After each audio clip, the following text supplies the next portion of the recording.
Hi everybody, today's day 15. Happy Flamingo Friday. Today you're gonna need your ball and a wall. So get close to a wall, grab your ball, and let's get started. Today's gonna be pretty short. We're just gonna practice using our yoga balls or tennis balls or whatever we have handy to help release some tension in our neck and our shoulders and a little bit in our back. And this is also a good practice in mindfulness because you need to make sure you're using a pressure that's not too hard and not too soft that you drop the ball, and also concentrating on your breathing. So to begin with, we want to place the ball behind our back, in between our spine and our shoulder blades. So I'll turn around and I'll point that out to you on my body. So it would just be right here on your body. And it should feel really nice when you push it there. And you want to be careful of your bones. Obviously pressing hard with a kind of hard ball on your bones is not going to feel too good.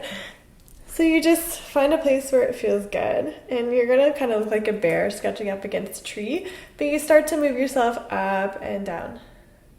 And you can kind of go up on your tippy toes here to roll the ball up and down between your spine and your shoulder blade. If you want to bring it a bit further up, you can bring it to the space here between your neck and the top of your shoulder, and then start rolling it side to side. And again, you want to practice with different pressures here, something that's not too hard. And this is going to bring awareness to a part of your body that you don't usually see or notice.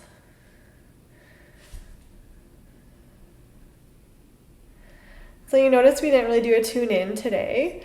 That's because we're tuning in with our body right now.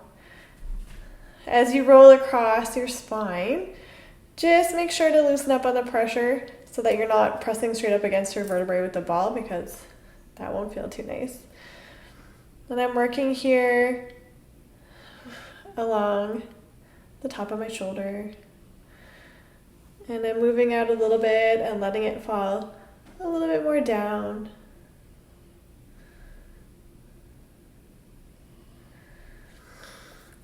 We'll do a little bit of breathing here. I'll move a bit more center. So inhale to lift your shoulders up and back and down. And exhale to open up the space between your shoulder blade and your spine. You can bring your arm across. So right now the ball's on my right side, and I'm opening up this space here. I'm opening up this space between my shoulder blade and my spine to gain access to the muscles there that are usually hidden by your bones.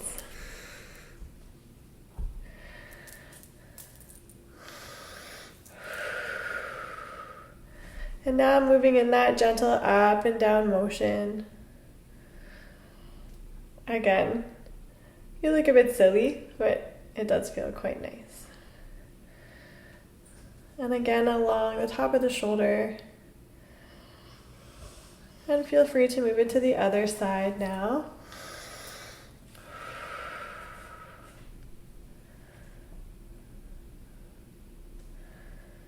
And rolling it up and down.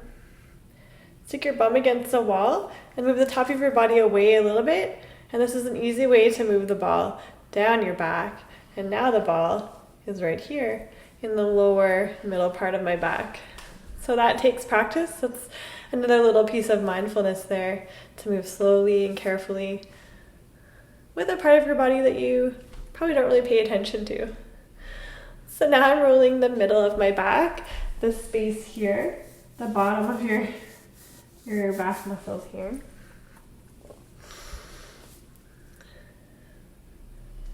And I'm just laughing because it looks pretty funny. I look like a bear scratching my back. Something to notice too, that if you have long hair, you definitely want to tie it up, because if your hair gets caught in your ball and against the wall, that doesn't feel too good.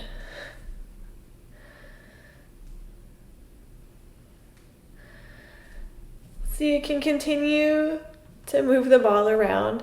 You want to make sure to make these movements gentle. If you find a spot in your back, generally that would be where you have a knot that feels both really good and kind of painful. You can stay in that spot and start to press a little bit harder and harder. It's probably a good idea to use some deep breaths, because generally when you have a knot, it's a little bit painful. But it's definitely beneficial to push and work out that knot. You can do just little movements, press harder with each exhale.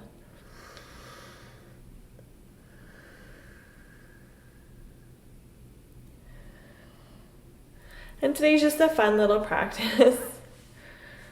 You can practice with your kids. You can use a bigger ball, something softer, if your kids are a bit younger and you're worried the smaller hard ball might be a little bit too challenging for them. But as you can see with practice, you'll begin to notice the parts of your body that need more attention. You'll be able to do this for this entire time without dropping it. I can tell you when I first learned how to use a tune-up ball, I dropped it a lot on the ground. It's a bit harder to do your neck. It's also a little bit more risky, because generally a lot of us, the space and the muscles around our neck are not very big, and the ball comparatively is quite large. But you can do these spaces right at the base of the neck, where your neck meets the top of your shoulder. A lot of tension is held here. And when you feel like you've had enough, or if you find a place that you want to explore a little bit more,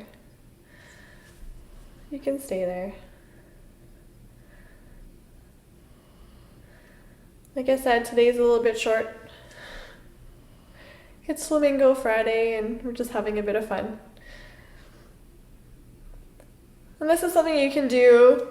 You might not want to do it in your office if there's people around, but you can definitely do this at home, especially if maybe someone's not around to give you a little back massage and you have a bit of tension. Grab your ball and be like the bears. I hope you have a great day. Namaste.